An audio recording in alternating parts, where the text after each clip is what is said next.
중세교회사 7번째 시간이고요.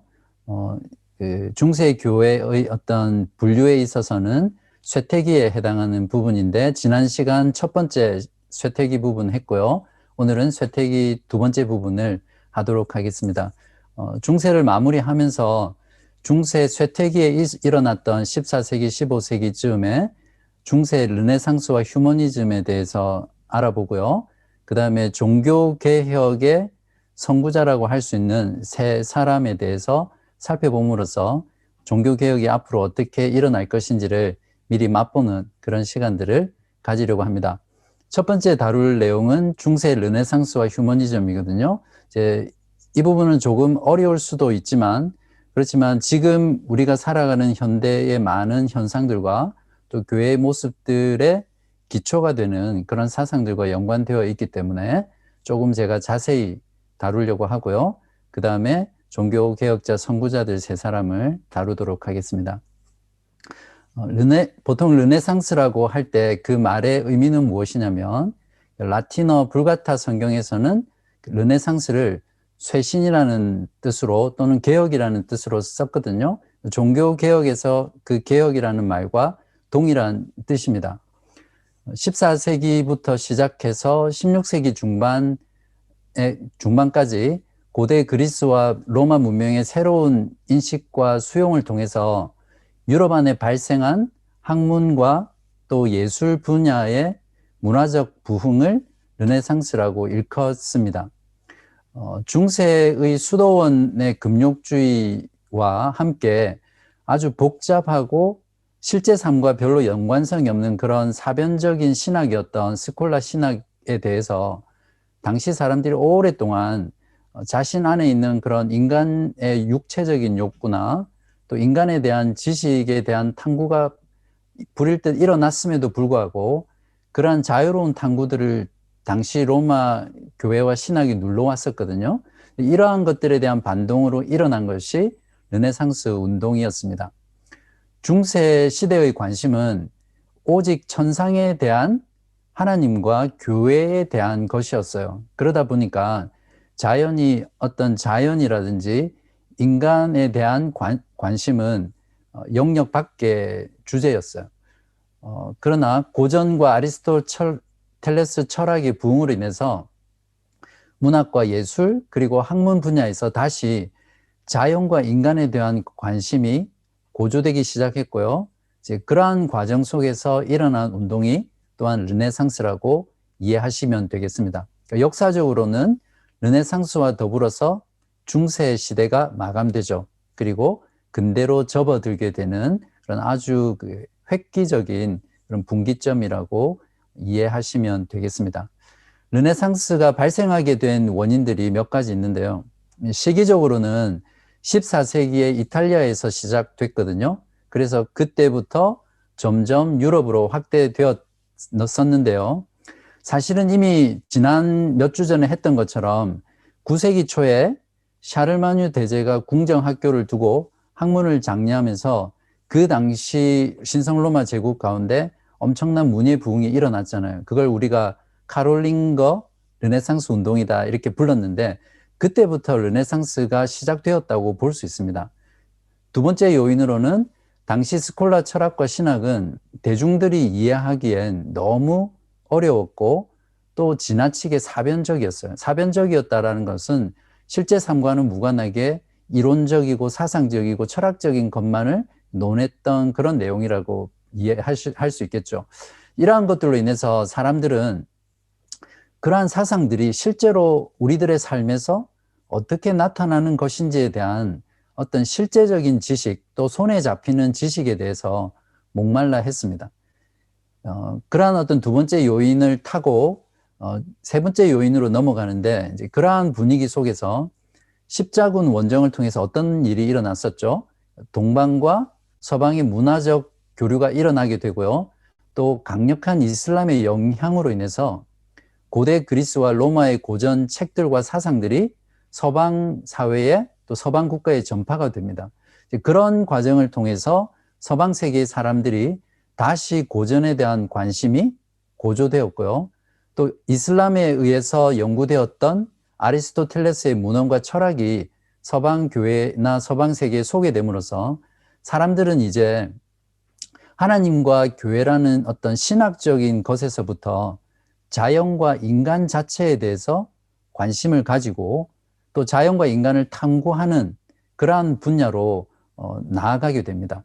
그러니까 쉽게 이해하면 하나님과 교회 중심의 생각과 사고와 주제에서 자연과 인간이라는, 즉 손에 잡히고 눈에 보이는 것들을 탐구하고 연구하는 그런 문화들이 일어난 것이 르네상스 운동이 발달하게 되는 계기가 됩니다.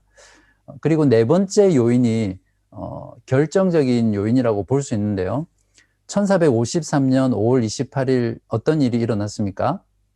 서로마 제국이 멸망한 이후 1000년을 유지했던 난공불락의 동로마 제국의 수도인 콘스탄티노플이 함락되죠. 그러니까 오스만 투르크족, 터키족에 의해서 멸망하게 되는데요.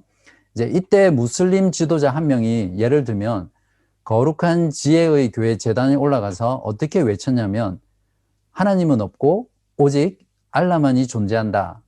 모하메드는 알라의 선지자이다. 라고 노래를 했다고 합니다. 이제 이렇게 이슬람에 의해서 동로마 제국, 비잔틴이 제국이 완전히 이제 멸망하고 역사 속으로 사라지면서 이것이 르네상스를 발생시키는 결정적인 요인으로 작용하게 되죠. 동방의 수많은 학자들이 이제 이러한 사건으로 인해서 어디로 가냐면 서방 사회로 넘어가죠. 이제 그때 이 수많은 학자들은 그냥 간 것이 아니라 자신들이 연구하고 또 쌓아 놓았던 고대 그리스의 사본들이라든지 로마의 고전들 그리고 동방의 문화유산들을 가지고 서방으로 이주했습니다. 이것이 계기가 되어서 서방 세계의 고대 그리스의 로마와 그리스와 로마의 고전, 문화, 철학 이러한 것들에 대한 관심이 극도로 고조되었고요. 이것이 르네상스 운동을 일으키는 강력한 요인으로 작용하게 됩니다. 마치 이제 이러한 일들을 통해서 서방 세계에는 동양 사상이나 또 고대의 그리스나 로마의 그런 고전들에 대한 관심과 열의가 마치 붐처럼 불일 듯 일어나게 된 것이죠. 그러한 것들이 르네상스를 일으키는 중요한 원인이 되었습니다. 르네상스 운동의 특징을 몇 가지로 설명할 수 있는데 첫 번째는 고전에 대한 연구가 매우 활발하게 진행이 되었습니다. 문헌을 수집하고 또 수집된 문헌에 대한 연구가 활발히 진행이 됐죠. 이제 그렇게 하면서 고전 문헌이 담고 있는 사상과 철학들도 함께 연구가 이루어지죠.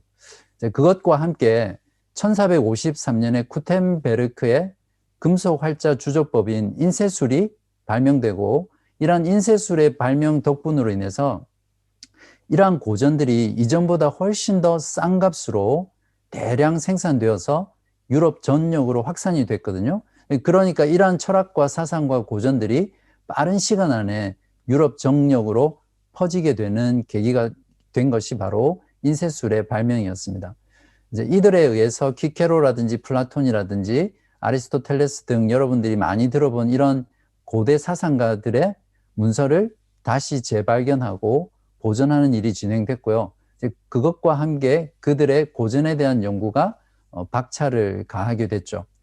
이러한 것으로 인해서 어떤 결과가 일어났냐면 지난 시간에도 말씀을 드렸지만 학문 분야에서 비판할 수 있는 능력이 생겼어요. 그전에는 교회에서 결정하고 교회에서 가르치면 그것을 무조건적으로 수용했었잖아요. 그러나 이러한 학문과 고전의 발달로 인해서 로마 교회가 어떤 주장을 했을 때 그것을 무조건 받아들이는 것이 아니라 성경이나 고전, 헬라어 등에 비추어서 그 로마 교회가 주장하는 것이 과연 사실인지를 평가하고 판단할 수 있는 그런 생각할 수 있는 힘이 생긴 거죠. 이제 그렇게 해서 비판을 거쳐서 수용 여부를 결정하게 되었습니다. 굉장히 큰 변화라고 할 수 있겠죠. 그 다음에는 이러한 고전의 부흥으로 인해서 에라스무스라는 인물이 있는데 조금 뒤에 다루겠습니다. 헬라어 성경이 번역되었고요.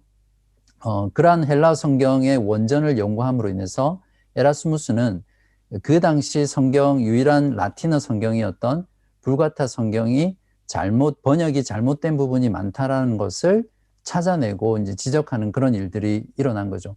그러니까 당시 로마 교회에서 사용했던 유일한 라틴어 성경을, 권위 있는 라틴어 성경이 오역이 많다고 잘못됐다라고 지적했으니까 그것 자체가 로마 교황청과 로마 교회의 큰 도전이 되었던 것이죠. 그리고 로렌조 발라라는 사람이 있었는데요.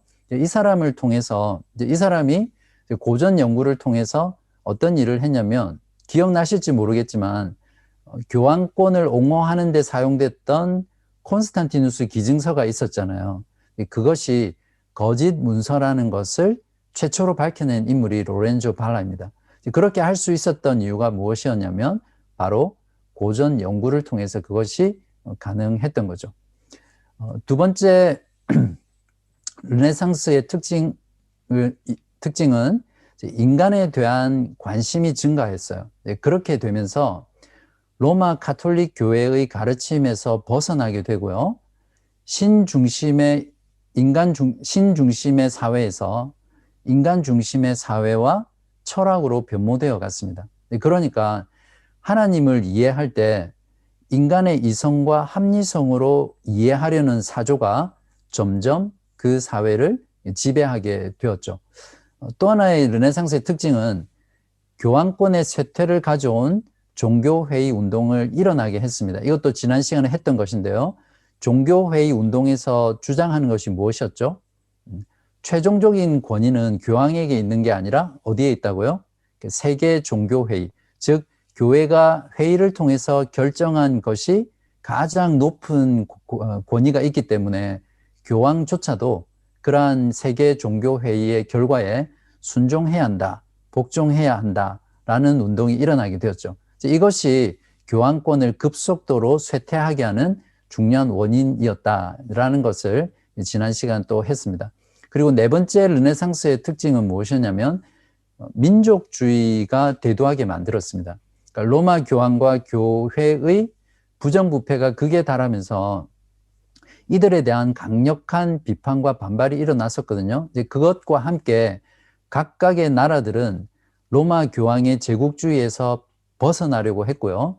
독자적으로 각각의 나라에서 결정한 것들을 강조하고 또 권위를 두는 이러한 형태로 민족주의가 나타나게 되었습니다. 이러한 네 가지 정도가 르네상스의 특징이라고 보시면 되겠습니다. 그 다음에 이탈리아 르네상스를 조금 더 자세히 살펴보려고 하는데요. 이탈리아 도시들 중에서 플로렌스가 르네상스를 꽃피운 대표적인 도시였습니다. 유럽 전역에 은행 지점망을 가지고 있었던 메디치가의 코시모의 통치 아래에서 부강한 도시 국가로 플로렌스가 발전했었고요. 또 많은 지성인들과 예술가들이 여러분도 아마 들어보셨을 거예요. 예를 들면 미켈란젤로 같은 경우에도 바로 이 메디치 가문의 후원을 받아서 작품 활동을 했었는데, 그런 예술가들과 지성인들이 바로 이 메디치 가문의 든든한 재정적 지원을 통해서 다양한 분야에서 창의적인 결실들을 맺을 수 있었습니다. 대표적인 인물 몇 분을 들면 페트라르카라든지 신곡으로 유명한 단테, 보카치오, 레오나르도 다빈치, 미켈란젤로, 라파엘, 마키아벨리, 에라스무스, 이런 사람들이 이탈리아 르네상스 시대의 대표적인 인물입니다. 그 중에 마키아벨리 같은 경우에는 군주론이라든지 대화라든지 플로렌스의 역사 등 이런 것들이 당시 르네상스 운동의 영향 가운데 쓰여진 작품들이었습니다. 이탈리아 르네상스를 통해서 어떤 인식의 전환이 일어나거든요. 우리가 르네상스를 이해할 때 가장 중요하게 이해해야 될 부분이 뭐냐면 사람들의 사고방식이 바뀌었다는 거예요. 세상과 자연과 인간과 신을 바라보는 관점의 변화가 일어났다는 것을 우리가 중요하게 이해할 필요가 있습니다. 자연 세계를 그 자체적으로 아름다운 것으로 보게 되었고요. 자연 세계 안에 있는 인간을 어떻게 봤냐면 창조의 왕관으로 보게 된 거죠. 그러면 결국 어떻게 인간에 대해서 어떤 생각이 정립되죠? 그러니까 인간 자신의 잠재된 능력을 최대한 발휘하는 것이 인간의 이상이다라는 것을 생각하게 되죠. 요약하면 이탈리아의 르네상스는 신 중심의 세계관에서 인간 중심의 세계관으로 전환되어 갔다라고 보시면 됩니다. 이러한 사상은 당연히 그냥 사상만으로 끝나지 않았겠죠. 학문뿐만 아니라 예술, 문학 작품, 그리고 모든 문화 가운데 깊이 침투되어서 그대로 반영이 됩니다. 르네상스 이전의 그림들을 자세히 보시면요, 거의 다 교회라든지 성경의 이야기를 표현했습니다. 그런데 르네상스부터는 인간과 자연 자체에 대한 관심을 가지고요, 그것을 표현하기 시작했다는 것을 금방 알아차릴 수 있을 겁니다. 예를 들면 레오나르도 다빈치의 작품들 중에 뭐 최후의 만찬이라든지 모나리자라든지 에르마를 아는 숙녀, 이런 그림들을 보시면요, 어떤 인간의 육체의 아름다움을 깊은 해부학적인 이해를 바탕으로 그림을 그렸고요, 또한 조각 속에 표현했습니다. 그리고 레오나르도의 비트루비안 맨이라는 인체 비례도라고 하죠. 그러한 그림들을 보면 원근법의 구도를 새롭게 도입하면서 조화라든지 합리성을 추구했다는 것을 작품들을 통해서 우리가 발견할 수 있습니다. 미켈란젤로의 경우에는 뭐 다비드의 조각상이라든지 이제 그런 것들이 있고요. 또 유명한 시스티나 성당 천장에 그려진 무엇입니까? 천지창조 벽화가 있죠. 그 벽화를 보시면요, 이게 시스티나 성당 천장에 그려진 미켈란젤로의 천지창조라는 벽화거든요.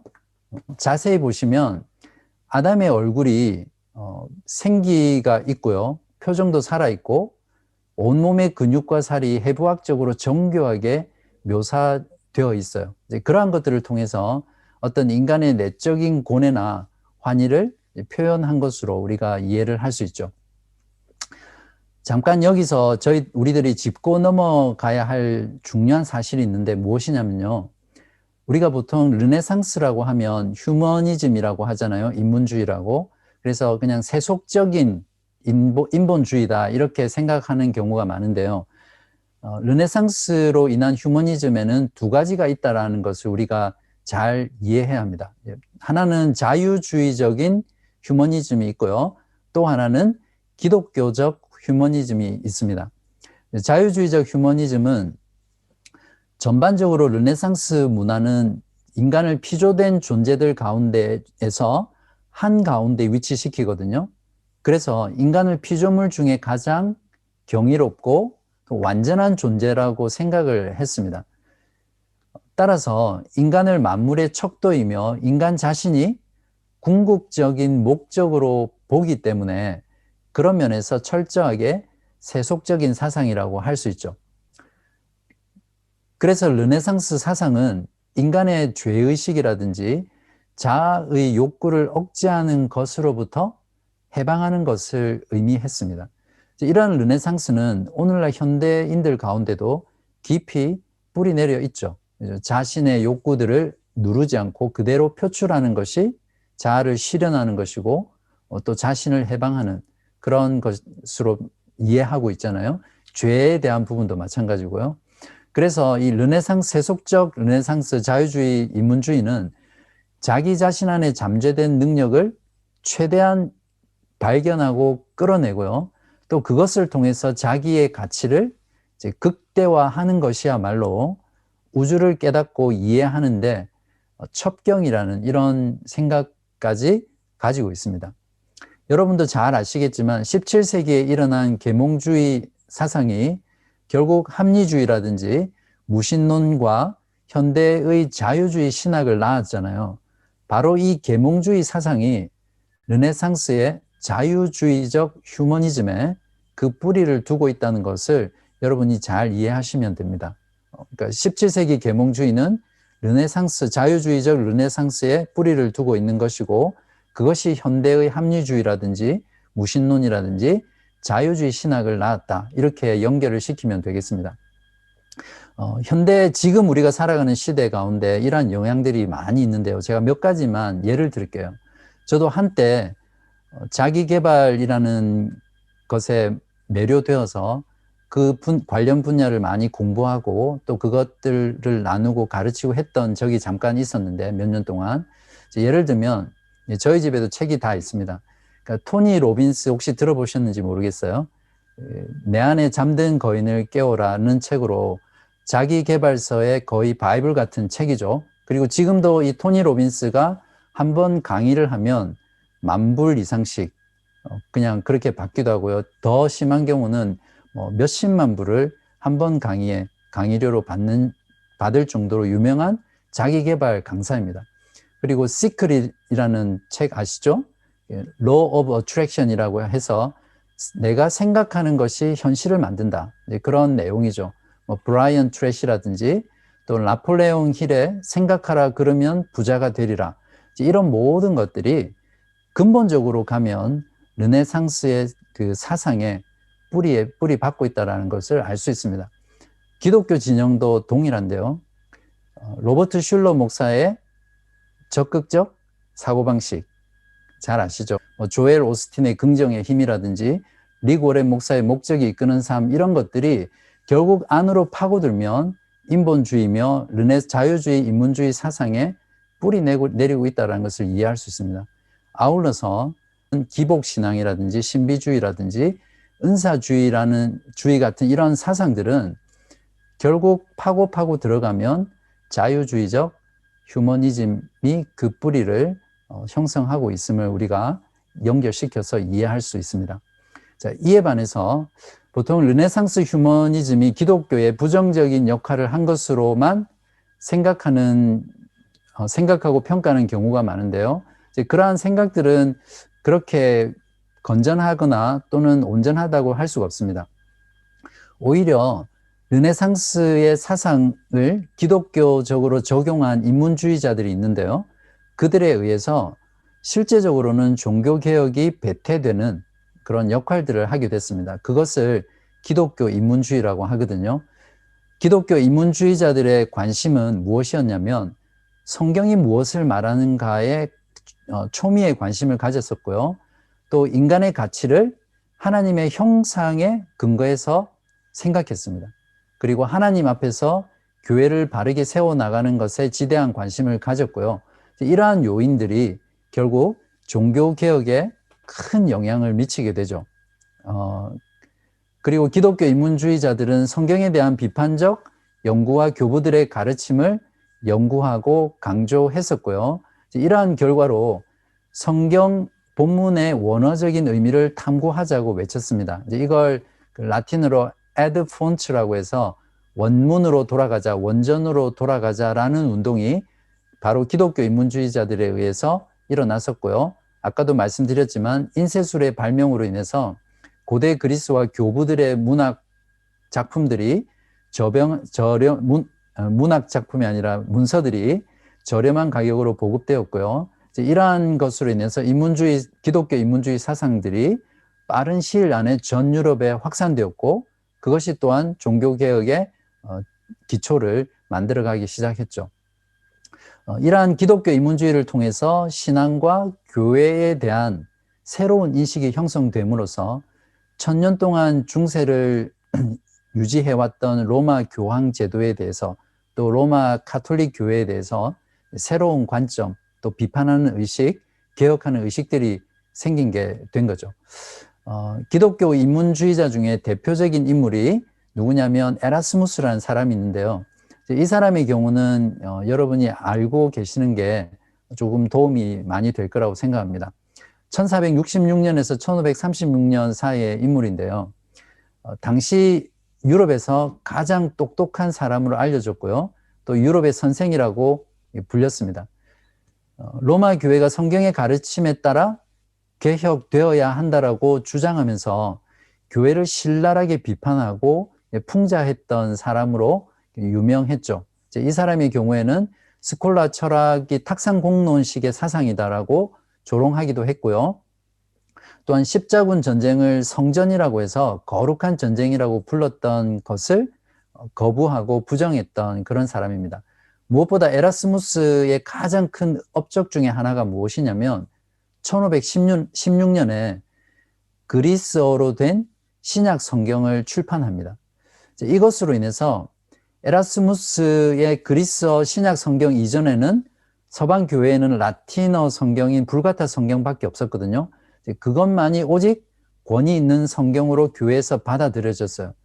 그러한 상태에서 이러한 신약 성경이 그리스어로 된 신약 성경이 나옴으로 인해서 그때까지 권위가 있었던 불가타 성경의 번역에 오류가 많다라는 것을 지적했고요. 심지어는 질이 떨어진다라는 것을 증명을 했습니다. 그렇게 되면서 당시 로마 가톨릭 교회뿐만 아니라 온 유럽에 마치 폭탄을 터뜨린 것과도 같은 그런 사건이 바로 그리스어로 신약 성경을 출판한 일입니다. 이러한 사건으로 인해서 누구나 성경을 읽을 수 있도록 쉬운 언어의 성경 번역에 대한 운동들이 불일 듯 일어나게 됐고요. 이후에 루터가 독일어 성경을 번역해서 출판하는 기초를 제공하게 되었습니다. 그리고 이러한 이 성경을 통해서 학자들에게는 성경 번역과 해석을 위한 작업에 주춧돌을 놓는 그런 정말 중요한 일을 에라스무스가 했습니다.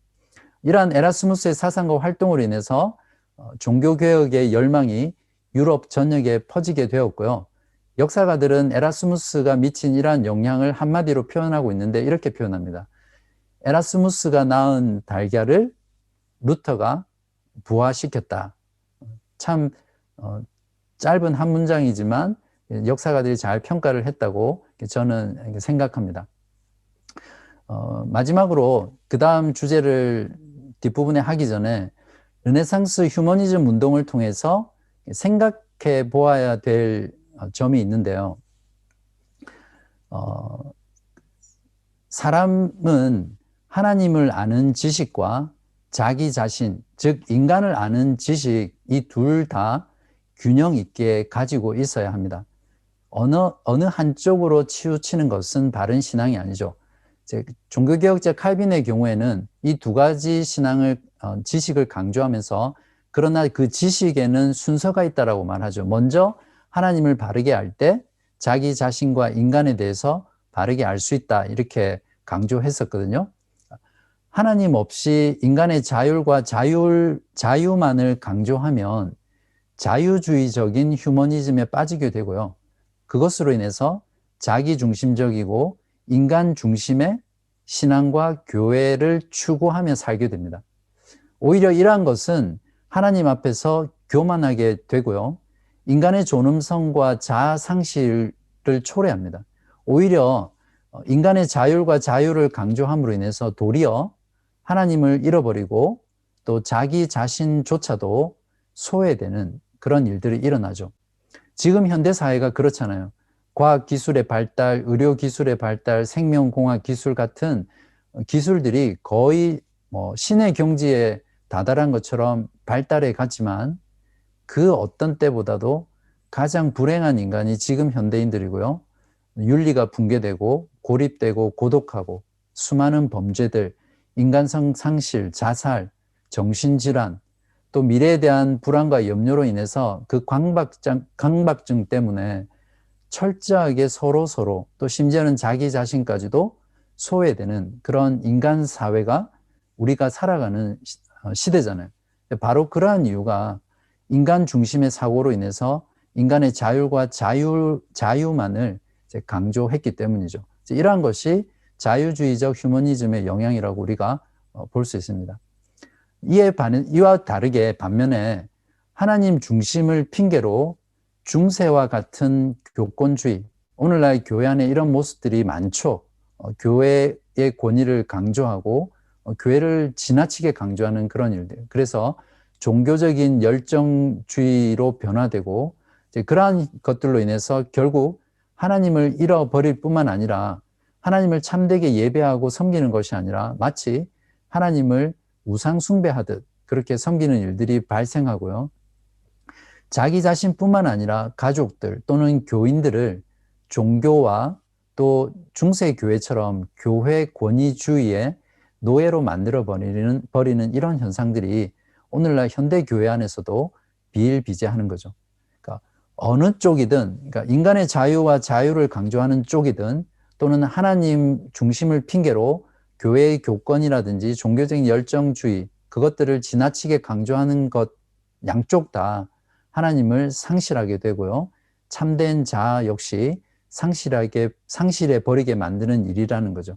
그러니까 하나님에 대한 참된 지식도 가지지 못하고 자기 자신, 인간에 대한 참된 지식도 가지지 못하게 되는 그런 결과들을 가지게 된다는 것을 르네상스 휴머니즘 운동을 통해서 다시 한번 생각해 볼 수 있는 중요한 점이라고 여러분에게 말씀드리고 싶습니다. 네, 이것으로 첫 번째 강의를 잠깐 마무리하고요. 5분 정도 쉬고 나머지 중세 종교개혁의 선구자들 3인에 대해서 하도록 하겠습니다. 네, 그러면 이제 중세의 종교개혁 선구자들에 대해서 하도록 하겠습니다. 그러니까 여러분에게 질문을 또 하나 드려볼게요. 초대교회의 경우에는 교회 공의회를 통해서 많은 거짓 가르침들과 또 비성경적인 사상들 또는 사람들을 공회의를 통해서 이단으로 정죄하고 판결을 했었잖아요. 그죠? 그러면 중세교회가 했던 이단 정죄와 또 극형에 처한 것은 그런 면에서 피할 수 없는 일이었나요? 어떻게 생각하세요? 거짓되고 잘못된 교리와 신학과 사상을 교회에서 가르치거나 전파하거나 파당을 이루면 그 사람들을 이단으로 정죄한 뒤에 극형에 처할 수 있는 권리가 교회에 있습니까? 아무리 이단이라고 하더라도 교회나 교회 회의가 이단으로 정죄된 자들을 감옥에 가둔다든지 죽일 수 있는 권한은 없겠죠. 그것을 판단하는 인간들조차도 얼마든지 오류가 있고 틀릴 수 있잖아요. 그러니까 오직 최종 심판과 영원한 심판은 하나님만이 하실 수 있기 때문에 그렇습니다. 중세교회는 존 위클리프라는 사람, 또 얀후스라는 사람, 또 왈도를 이단으로 정죄했고요. 그리고 화형을 시켰습니다. 그 이유가 무엇이냐면 그들이 종교개혁의 선구자였고 오히려 그들이 지극히 성경적인 정통신학과 바른 복음을 외쳤기 때문에 이단으로 정죄됐고 얀후스 같은 경우에는 화형을 당했죠. 마치가 아니죠.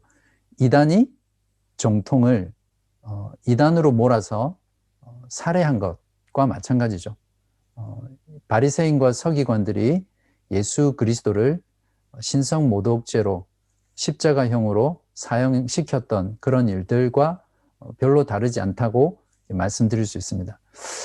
첫 번째 종교개혁의 선구자는 왈도라는 사람에 의해서 시작되고 파가 만들어졌던 왈도파인데요.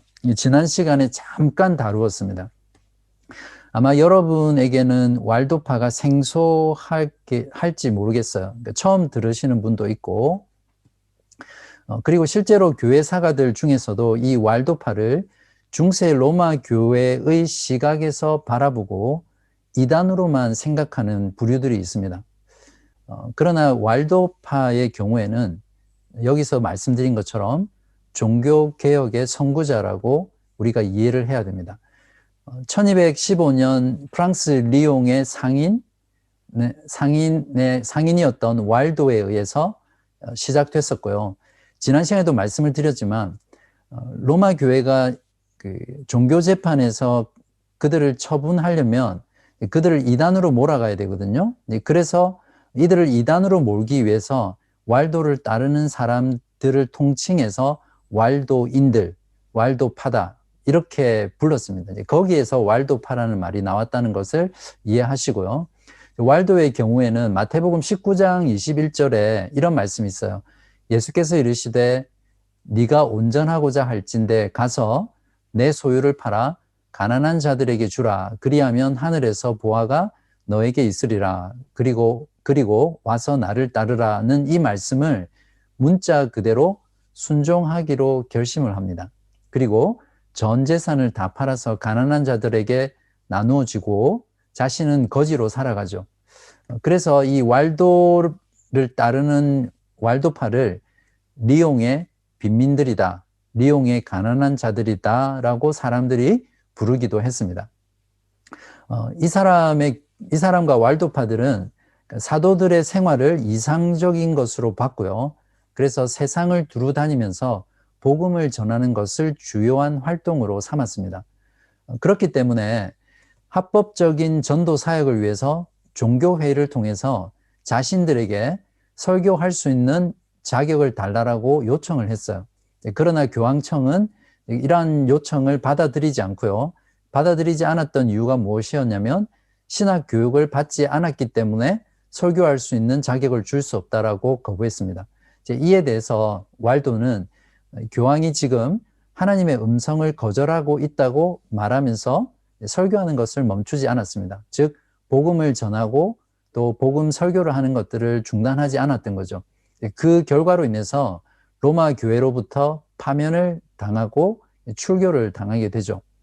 당시 시대에 교회에서 출교를 당했다라는 것은 매우 큰 의미가 있었어요. 왜 그러냐면 출교를 당하게 되면 사회적인 모든 권리를 박탈당할 뿐만 아니라 한 개인의 신변의 안전조차도 보장받지 못한다라는 그런 의미가 있습니다. 그러니까 누구든지 그 사람을 죽여도 아무런 제재를 받지 않는 그런 일들이죠. 교황 루시우스 3세는 왈도를 이단으로 1184년에 정죄하고 파문을 시켰고요. 이때 왈도는 어떤 자신이 새로운 교회를 세우려 했거나 또 분파해서 대항하려고 해서 만든 것이 아니에요. 단순히 사도들의 삶을 이상으로 삼고 세상을 두루다니며 복음을 전하기를 원했지만 이제 로마 교황청에서 그를 이단으로 정죄하게 되죠. 이러한 왈도와 왈도를 따르는 추종자들의 사상은 종교개혁의 믿음의 선언과 거의 일치합니다. 몇 가지를 나열하면 종교개혁자들의 주장처럼 성경 66권만이 유일한 신앙의 기초라고 인정을 했고요. 또 성경과 자국어 설교를 강조했습니다. 그러니까 복음을 전할 때는 자신의 말로 알아들을 수 있어야 그것을 통해서 회심을 할 수 있고 그것을 통해서 신앙을 가질 수 있기 때문에 성경은 자국어로 읽을 수 있어야 되고 설교 또한 자국어로 들을 수 있고 또 자국어로 설교해야 된다는 것을 강조한 거죠. 그리고 어떤 교권주의의 사제주의를 반대했고요. 그리스도만이 유일한 중보라고 가르쳤습니다. 아울러서 연옥교리, 성인들을 위한 기도, 성인들의 기도, 사제들의 중보기도, 죽은 자를 위한 기도를 반대했고요. 교회 절기를 준수하는 것도 반대했으며 미사 제도라든지 성인 숭배 같은 것을 다 반대했습니다. 그래서 실제로 1220년에 내놓았던 왈도파의 신앙 고백이 있는데 그 내용은 오늘날 장로교회 신앙 고백과 거의 일치하고 있어요. 그런 면에서 왈도파의 사상은 종교개혁의 사상과 거의 유사하다, 동일하다라고 이해할 수 있습니다. 자신들의 권력과 사상을 도전하고 위협했던 이들이 로마 교황들에게 위협이 됐었고요. 로마 교황은 이제 이들을 그냥 놔둘 리가 없죠. 그래서 이단으로 정죄한 후에는 무참한 탄압과 박해를 그 이후에 오랫동안 가하게 되는데요. 무려 100만 명의 왈도파 사람들이 이후에 처형당합니다. 박해가 끝난 이후, 박해 이후에는 프랑스나 이탈리아나 또 알프스의 경계 지역 같은 데서 은둔하면서 신앙생활을 했고요. 이들의 영향으로 인해서 유럽이라든지 동유럽까지 이러한 개혁 사상들이 전파되었습니다. 그래서 종교개혁가들이 평가하기로는 이 왈도파의 경우에는 가장 오래된 복음주의 교회이며 종교개혁의 선구자들이다라고 평가를 하고 있습니다. 그 다음에 다룰 인물은 여러분도 많이 들어보셨겠지만 존 위클리프에 대해서 말씀을 드리겠습니다. 존 위클리프도 제가 사진을 하나 보여드릴게요. 네, 이렇게 생겼습니다. 네, 여기에 출처가 있고요. 저작권 보호를 위해서. 네.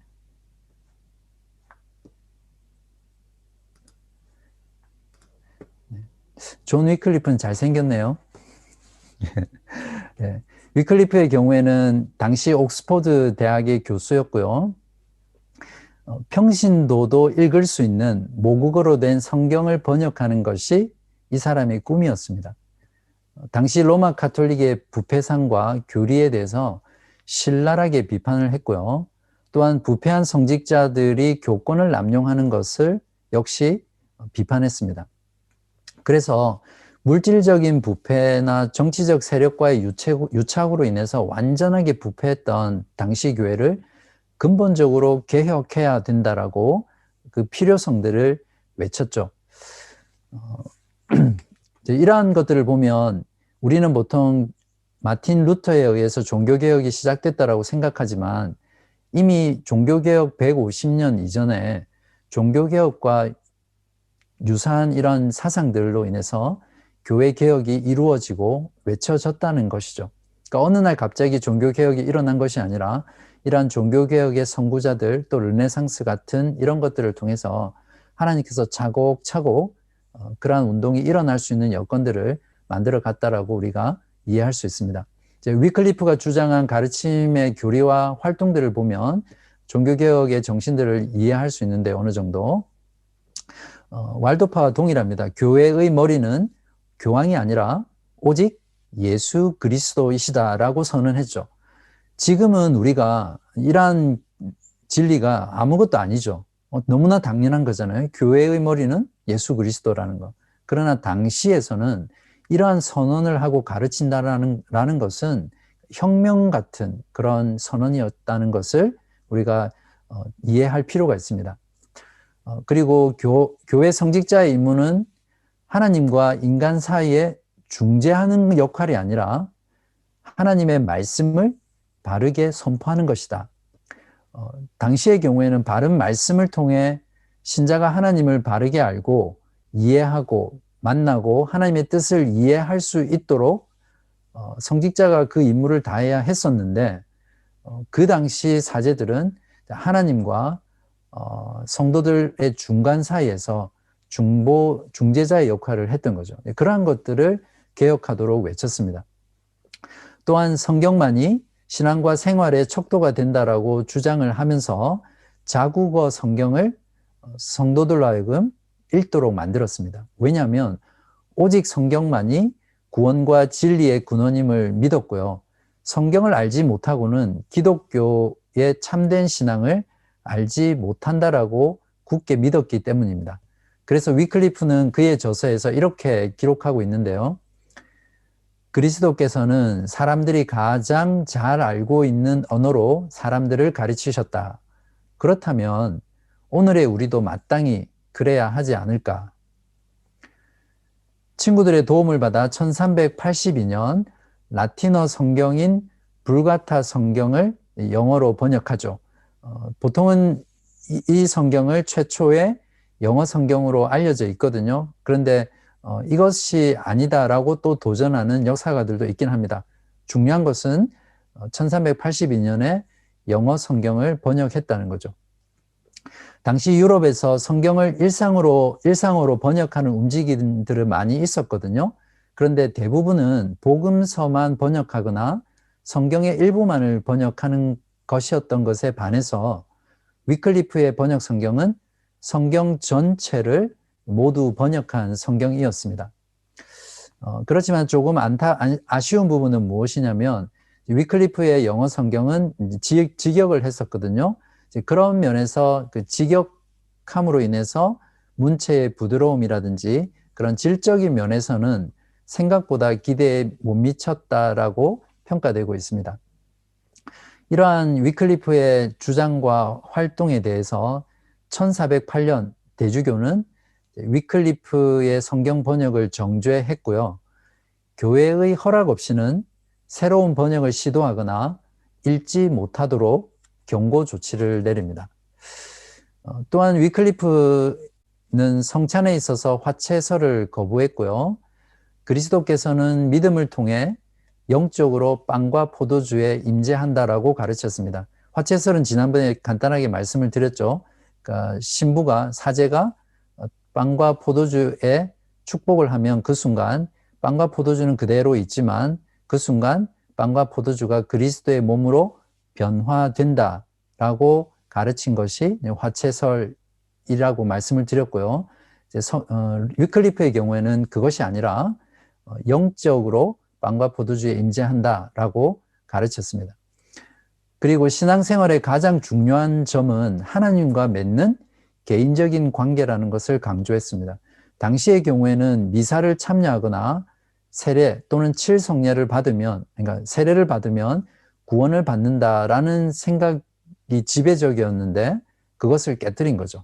그래서 하나님과 연합하고 말씀을 따라 사는 것을 가르쳤습니다.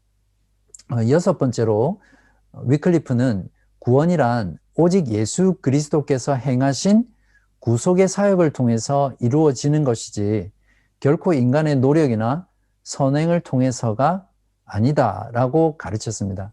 이것이 로마 가톨릭의 가르침이었잖아요. 그죠? 신인 협력설이라고 해서 인간의 공로와 하나님의 은혜가 같이 역사에서 구원이 이루어진다라는 그런 사상들, 그리고 그것이 발전해서 나중에 인간의 공로, 성인의 공로에 의지해서 구원을 받는다라는 사상들을 오직 그리스도의 공로를 의지해서 의롭게 되고 구원을 받는다라는 것을 가르쳤습니다. 그러면서 위클리프는 교황에 대해서 이렇게 말했습니다. 교황은 적 그리스도이며 오만하고 세속적인 로마 감독이며 가장 착취를 잘할 뿐만 아니라 가장 약탈을 잘하는 저주받은 인물이다. 이런 말을 당시에 이렇게 대담하게 할 수 있다는 것을 보면 위클리프가 진리 위에서 얼마나 용감하고 또 진리를 위해서 자신의 생명까지도 이렇게 각오했던 것을 우리가 볼 수 있고요. 그것을 통해서 참된 신앙은 어떤 것인가를 돌아볼 수 있겠죠. 그리고 그 외에도 뭐 교황의 무호성이라든지 고해성사, 연옥교리, 성지순례, 성인숭배 이런 것들을 다 거부했습니다. 그냥 한마디로 당시 로마 가톨릭이 가르쳤던 잘못된 모든 교리들을 다 거부했고 반대했고 부정했다, 이렇게 이해를 하시면 되겠습니다. 이러한 위클리프에 대해서 로마 교황이 그냥 두지 않고요, 이단으로 규정을 했고 또 화형을 시키려고 했습니다.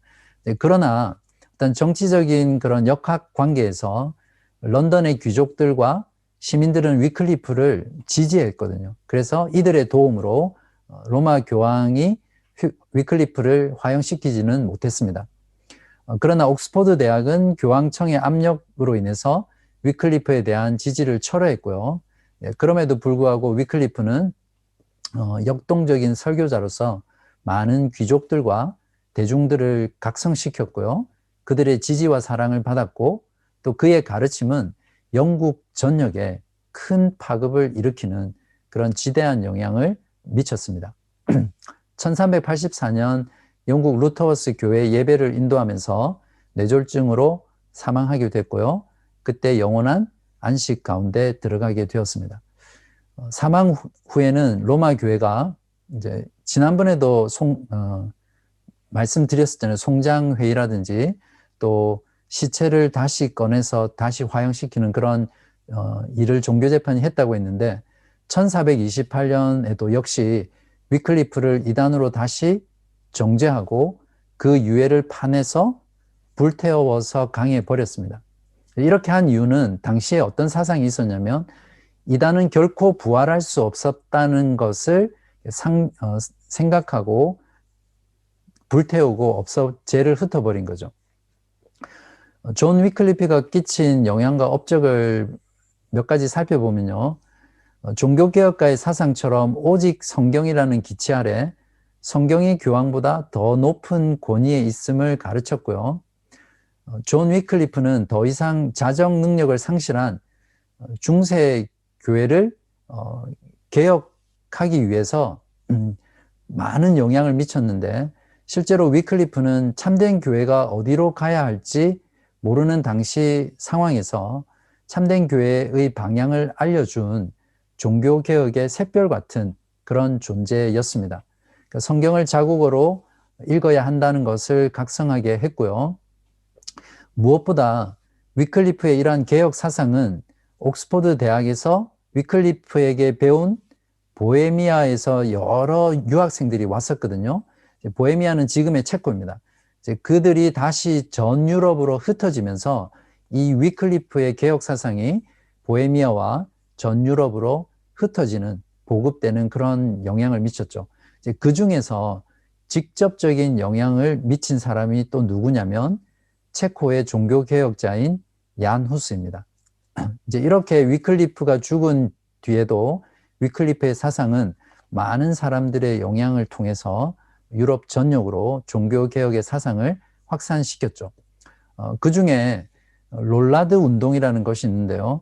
위클리프의 이러한 개혁 사상은 특별히 롤라드 운동을 통해서 또 롤라드파를 통해서 계속해서 이어지게 됩니다. 여기서 롤라드라는 말은 여러분이 좀 생소한 말일 텐데요. 존 위클리프가 죽기 2년 전에 시작되었던 운동이었거든요. 가난한 사제들을 전국에 파송하면서 복음을 전하는 그러한 운동이었었는데 이러한 운동은 당시에 심한 핍박과 많은 순교를 당했습니다. 그러나 이러한 롤라드 복음 전도 운동을 통해서 종교개혁에 큰 영향을 미치죠. 이러한 롤라드 운동을 지지하는 자들은 이들을 가난한 설교자들이라고 불렀고요.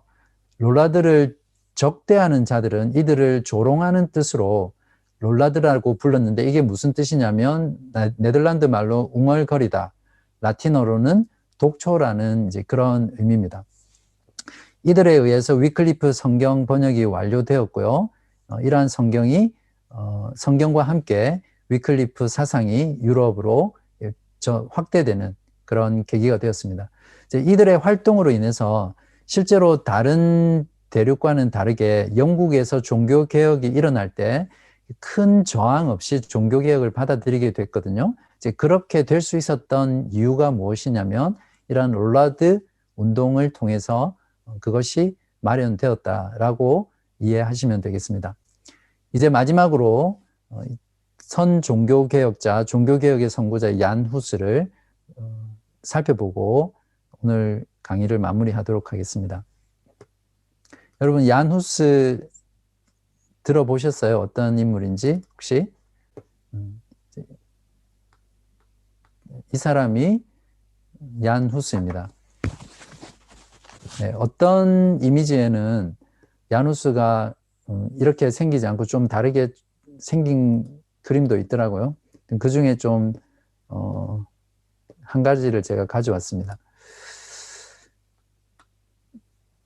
자, 얀 후스의 생애를 잠깐 살펴볼게요. 15세기 초반에 지방 지도자들 가운데 가장 큰 영향력을 미친 선구자였습니다. 체코의 보헤미아 출신이고요. 1402년 프라하 대학의 인문대학 학장에 임명되었고요. 나중에는 프라하 대학의 총장까지 되죠. 특별히 얀 후스 같은 경우에는 자국어를 발전시켰고요. 또 체코어로 저술 활동을 했습니다. 그러한 역할 덕분에 체코어가 발전하게 되고 또 얀 후스는 철자법을 개혁하는 일들을 통해서 지금까지 얀 후스가 체코의 언어에 한 영향들은 남아있게 되죠. 마치 얀 후스의 경우에는 우리나라의 세종대왕 같은 그런 인물이라고 이해를 하시면 되겠습니다.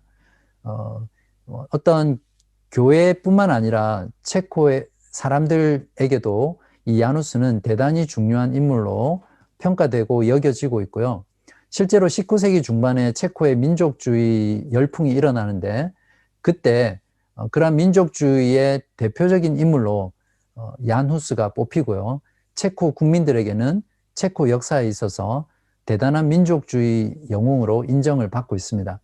그래서 2015년에 체코 라디오 공사의 설문조사에서는 체코에서 가장 위대한 인물 1위로 선정되는 그런 영예를 누리기도 한 인물이죠. 자, 여기 보시는 그림이 프라하 광장에 있는 후스 기념비거든요. 보통 유럽 종교 개혁지 탐사를 가면 꼭 들리는 곳이 바로 야누스의 기념비가 있는 곳입니다.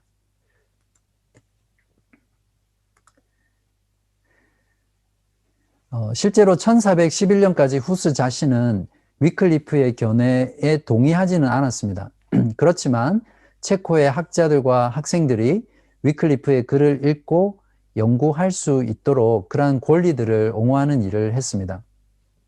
이런 일들을 하다 보니까 이것이 문제가 되어서 당시 프라하 대주교는 위클리프의 책을 읽고 유포하는 자들을 파문시키는 그런 상황까지 전개가 됐죠. 이에 대해서 처음에는 야누스 자신은 로마 교황의 교리의 모든 것을 그대로 받아들인다라고 하면서 이단 혐의를 부인을 했었거든요. 그러다가 1년 후에 교황 요한 23세가 군자금을 마련하기 위해서 면죄부를 판매하고 이러한 면죄부 거래가 활발하게 이루어지는 것을 목격하면서 교회 제도에 강력한 회의를 갖게 되고요. 결국 교회와 교리 개혁의 선구자적인 역할을 하게 되죠. 이러한 후스의 교회 비판에 대해서 교황은 23일간의 여유를 주고요. 교회를 비판했던 것을 철회하도록 명령을 내립니다. 그러나 만일 거부하게 되면 야누스를 파면할 것이라고 협박을 하게 되죠.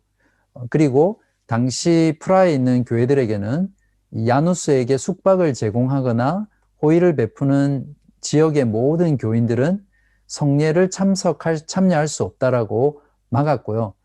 그러한 조치로 인해서 후스는 자기가 그대로 남아있으면 자기의 교회 비판을 철회할 수는 없고 그대로 남아있다면 프라하의 교회가 피해를 입으니까 떠나게 됩니다. 프라하를. 그렇게 되면서 프라하에 남아있는 사람들 가운데는 후스를 지지하는 파와 또 교황을 지지하는 파로 나누어지게 되죠. 그러나 프라하를 떠난 후스는 여전히 교황과 교회에 대한 위클리프의 견해를 그대로 받아들였고요. 또한 자신의 개혁 사상을 끝까지 굽히지 않았습니다. 야누스가 주장한 내용은 위클리프와 거의 동일했는데요. 누구나 성경을 자국어로 읽을 수 있어야 한다는 사상에 동의를 했고요. 성경의 가르침에 따라 설교하고 가르치고 신앙생활을 해야 함을 강조했습니다. 교회에서 성경이 가르쳐지지 않는다라는 것은 그것은 참된 교회가 아니라고 말을 했고요.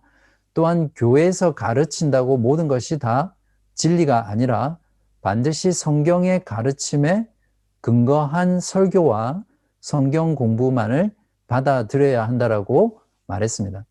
또한 교회 재산권을 박탈해서 청빈한 교회를 만들어야 된다라고 주장했고요.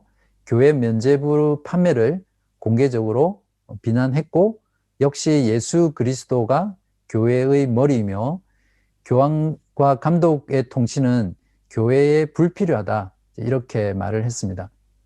또한 교회에 있다고 해서 그 사람이 참된 신자는 결코 아니다. 그러니까 교회에 다닌다라고 해서 그것이 곧 참된 신자가 아니라는 말이죠. 이러한 후스의 주장과 비판에 대해서 교황청은 후스로 하여금 콘스탄츠 종교회의에서 자신의 이러한 주장과 견해를 변호할 것을 요구했고요. 후스는 이것이 위험한 일인 줄 알면서도 출두하는 명령을 받아들였습니다. 왜냐하면 우선은 체코 황제와 로마 교황청이 자신이 종교회의에 참석할 수 있도록 신변을 보호해 주기로 약속을 했었거든요. 이제 그것과 함께 후스 자신도 종교교회 회의를 통해서 자신의 의견을 피력하면 당시의 고위 성직자들에게 그러한 개혁 사상을 설득할 수 있는 기회다라고 생각을 했기 때문에 참석을 했습니다. 그렇지만 야누스는 종교회의에 참여하기 6개월 전에 이미 교황이 보낸 군사들에게 체포됐고요. 옥살이를 하면서 지냈습니다. 그러니까 로마 교황이나 체코 왕은 그를 보호하기로 했던 약속을 어겨버렸죠. 그 이유가 무엇이냐면 이단으로 정죄된 자는 보호할 이유가 없고 또 약속을 지킬 필요가 없다라고 주장을 했죠. 마지막으로 혐의를 인정하면 살려주겠다라는 그러한 제안을 거절하면서 후서는 이렇게 말을 했습니다.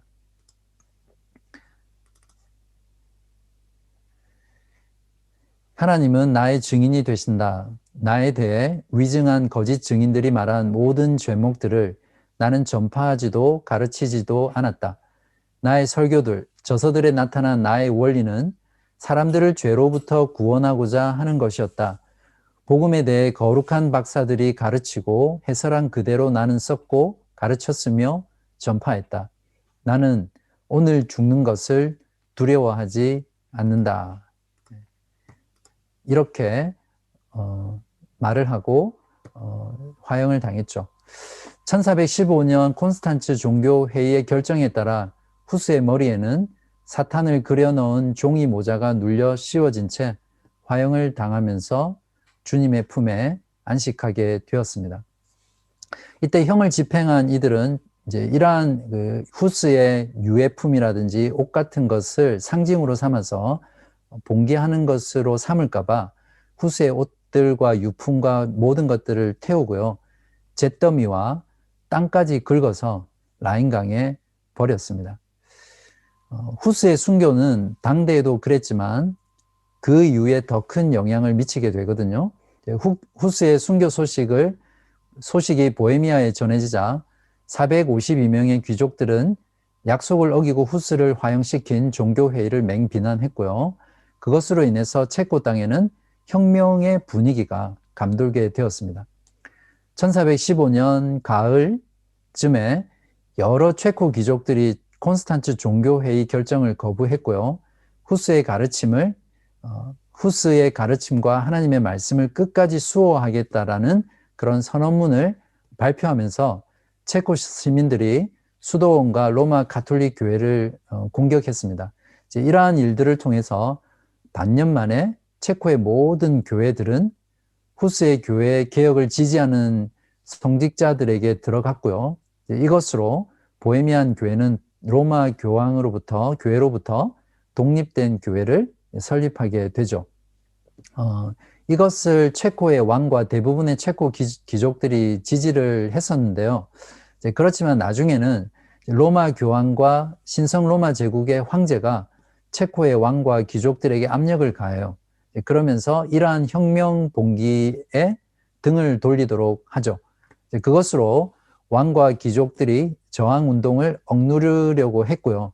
오히려 이러한 억누름들은 도리어 후스를 추종하는 추종파들에게 급진적인 봉기로 나아가게 만들었고요. 이러한 급진적인 후스파를 성장하게 만드는 계기가 됩니다. 이에 반해서 온건파가 있는데요. 온건파의 경우에는 당시 로마 교회와 협력하면서 로마 교회에 남아서 개혁을 추진하는 세력들이었는데, 이러한 온건파에 의해서 급진적인 후스파들은 거의 대부분 척결되었습니다.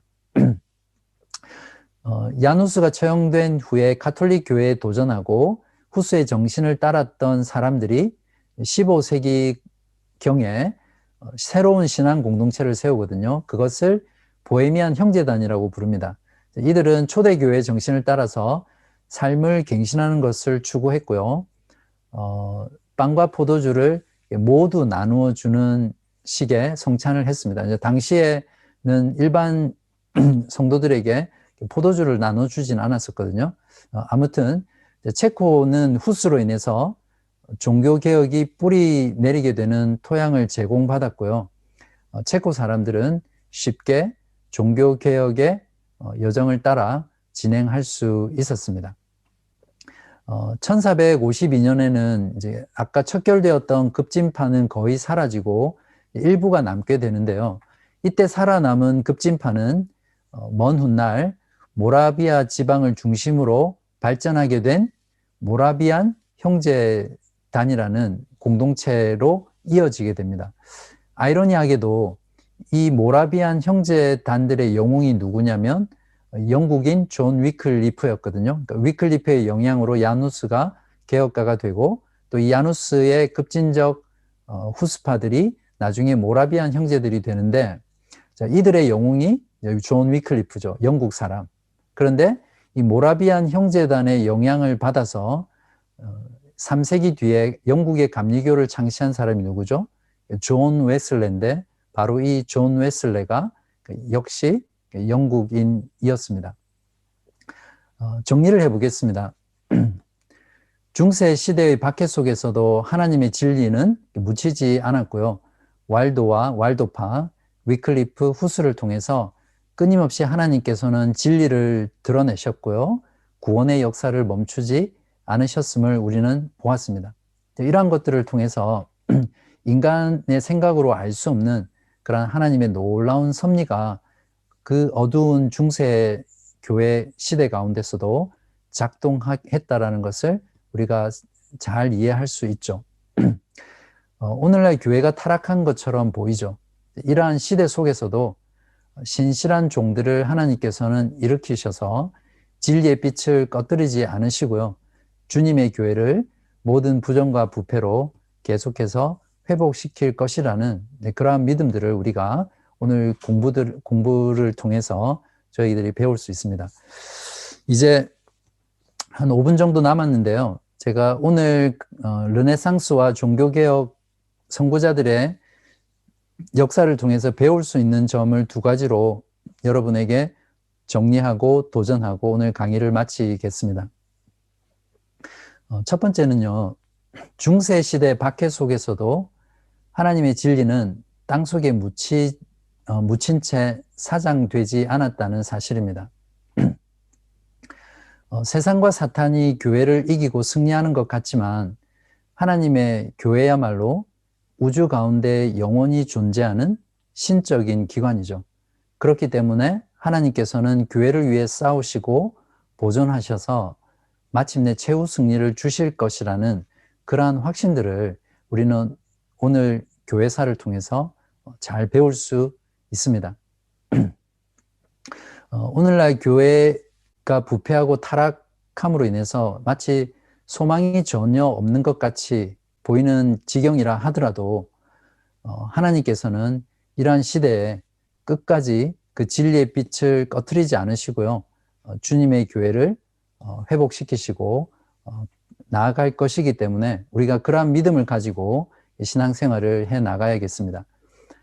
2번째는 중세의 어둠을 밝힌 전 종교 개혁자들과 그들의 정신의 공통점을 우리가 발견할 수 있는데 바로 하나님의 말씀인 성경으로 돌아갔다는 것입니다. 그것을 통해서 하나님의 참된 말씀의 진리를 재발견했고요. 그 진리에 붙잡힌 바 되어서 진리를 위해서 그들의 생명과 그들의 전 삶을 헌신했다는 것을 바라보면서 우리의 신앙이 어떠해야 됨을 생각하게 되죠. 오늘날 모두가 교회가 개혁되어야 된다라고 이야기하죠. 그래서 다양한 프로그램, 캠페인, 또 수많은 학회, 수많은 토론들을 합니다. 그러나 우리가 오늘과 같은 교회 역사를 통해서 배울 수 있는 것은 무엇이냐면 단순하고 강력한 진리는 결국 말씀으로 돌아가서 말씀을 회복하는 것이야말로 진정한 개혁의 단초라는 것이죠. 이를 위한 어떤 실천적인 제안을 하나 드리고 싶은데 나은성 교수님도 중세교회사의 책에서 동일한 것을 제시했습니다. 제가 작년에 하이델베르크 교리문답 할 때도 많이 강조했지만 교리를 공부하는 것입니다. 교리야말로 하나님의 말씀의 진리의 체계잖아요. 그러니까 성경 본문의 진리들을 보석들이라고 비교한다면 교리라는 것은 그러한 보석들을 하나로 꿰맨 목걸이라고 이야기할 수 있죠. 우리가 각각의 보석을 낱개로 가지고 다니는 사람은 없잖아요. 성경 본문에 그런 주옥 같은 보석들 하나를 한 줄에 끼워서 목걸이로 하고 다니는 것이 교리를 배우고 그 교리의 말씀을 통해서 우리의 삶을 살아가는 것입니다. 지금은 짙은 어둠이 드리워진 이 시대 가운데 우리들은 교회와 가정과 신자 개인이 모든 삶에서 하나님의 말씀을 다시 회복하고 말씀을 따라서 모든 삶을 재조명하고 순종하는 그런 삶을 살아가야 합니다. 그렇게 할 때 하나님의 교회는 어두운 이 세상에서 진리의 빛을 다시 비추게 되고요. 소망을 주게 되고 궁극적으로 하나님께 영광을 올려드리는 그런 참된 인간 존재의 목적, 교회의 존재의 목적을 이루며 살아갈 수 있다라고 저는 확신 있게 여러분에게 도전하고 싶습니다. 이것으로 오늘 강의를 모두 마치고 기도하고 오늘 강의를 마치겠습니다.